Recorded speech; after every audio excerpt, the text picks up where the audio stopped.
दोस्तों, ये parliament reporter series के लिए 160 शब्द प्रति मिनट की गति से डिक्टेशन होगी। अगर आप हमारे चैनल पर नए हैं तो चैनल को सब्सक्राइब जरूर कर लें और बगल में बेल आइकन को दबाना बिल्कुल भी ना भूलें, ताकि हमारी आने वाली सारी लेटेस्ट वीडियो आप तक सबसे पहले पहुंच सके। तो चलिए फ्रेंड्स, देर ना करें, शुरू करते हैं। Ready, start. इस बात पर गौर किया जाना चाहिए कि देश में हिंदी आशुलिपिकों की कमी क्यों है। हिंदी आशुलिपि का आरंभ इस देश में 1907 से हो चुका है, तथापि जो कुछ प्रयत्न इसके विकास के लिए किए गए वे हिंदी प्रेमियों द्वारा किए गए। सरकार द्वारा जो कुछ इसके विकास के लिए किया जाना चाहिए था वह नहीं किया गया।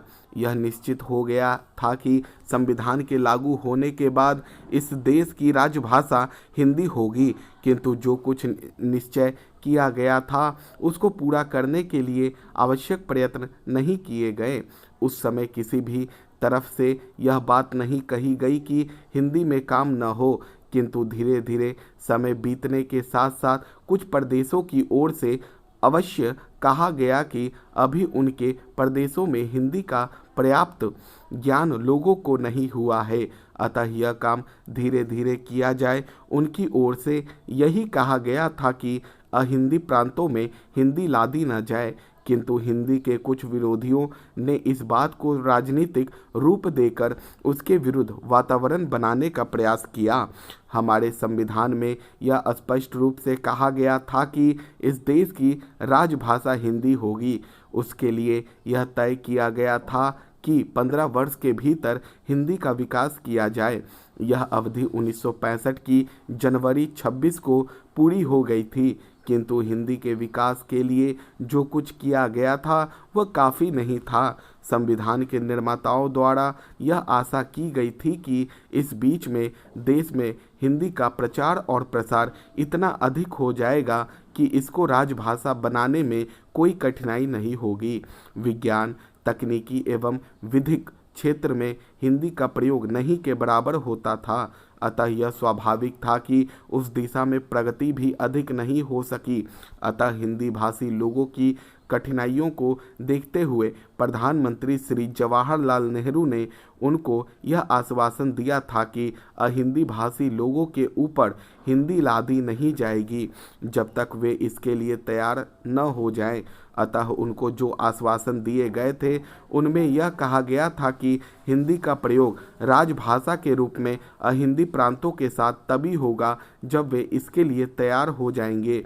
अतः राजभाषा अधिनियम बनाकर हिंदी के साथ अंग्रेजी के प्रयोग को भी जारी रखने की अनुमति दे दी गई। यह सुविधा उनको दी गई थी जो कि हिंदी नहीं जानते थे।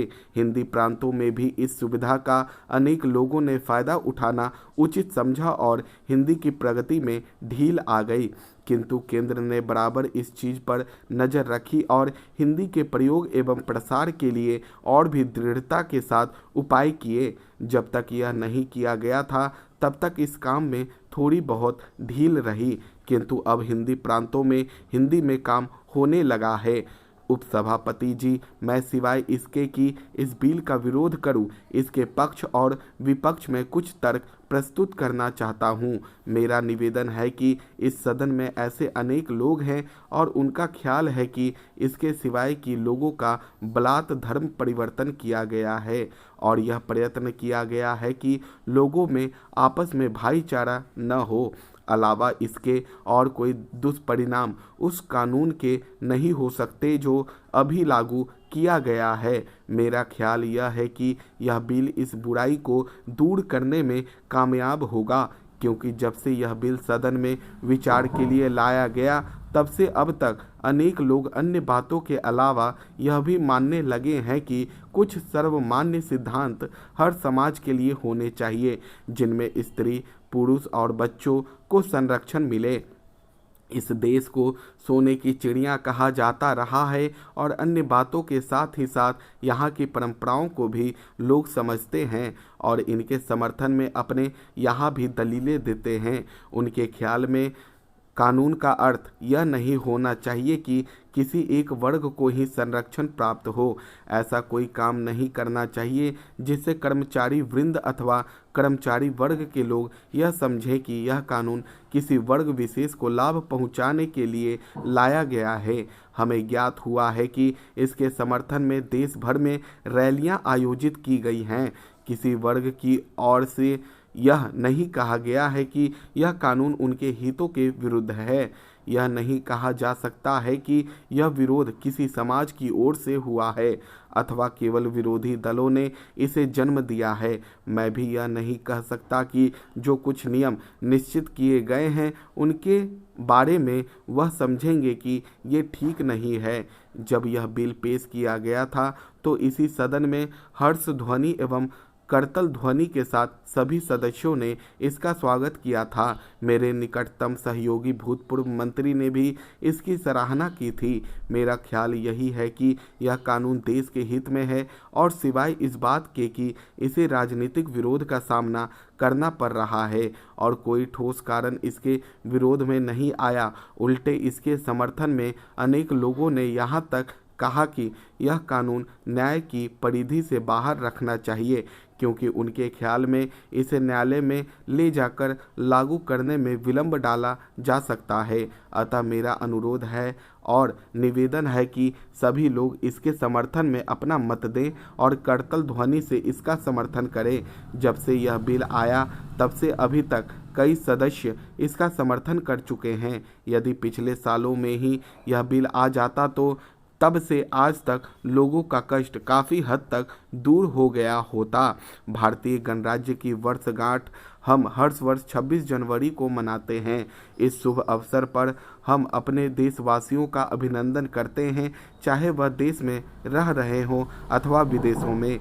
हमारे अनेक भाई बहन जो इस समय हमारे देश में नहीं बल्कि विदेशों में रह रहे हैं, उनको हम विश्वास दिलाते हैं कि उनके लिए हमारे हृदय में महत्वपूर्ण स्थान है और उनका कल्याण तथा संपन्नता में भारत सरकार तथा भारत के लोगों की गहरी रुचि है।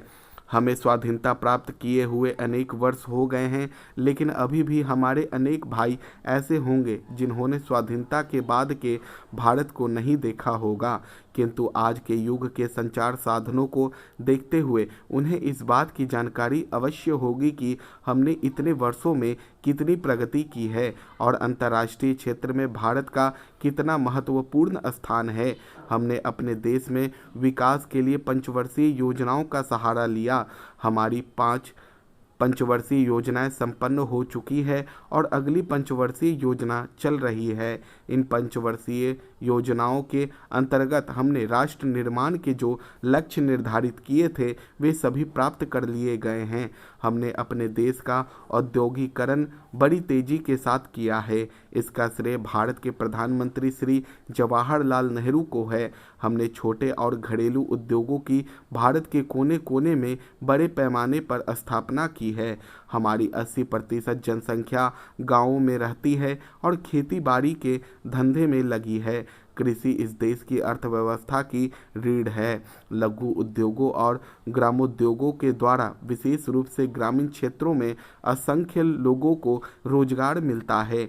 अतः हथकरघा उद्योग, लघु उद्योग, कुटीर उद्योग हमारे गांवों तक फैले हुए हैं। इनके अतिरिक्त सामुदायिक विकास योजनाओं और राष्ट्रीय विकास सेवा के फलस्वरूप हमारे देहातों का रूप ही बदल गया है। खेती, शिक्षा, स्वास्थ्य, सफाई, यातायात, ग्राम विद्युतीकरण के क्षेत्रों में हमने उल्लेखनीय प्रगति की है। संयुक्त राष्ट्र संघ और उसके बाहर के क्षेत्र में भी भारत ने अहिंसा और शांतिपूर्ण सह अस्तित्व के सिद्धांत का प्रचार और प्रसार किया। वसुधैव कुटुंबकम एवं पंचशील के सिद्धांत को विश्व के अनेक देश मानने लगे।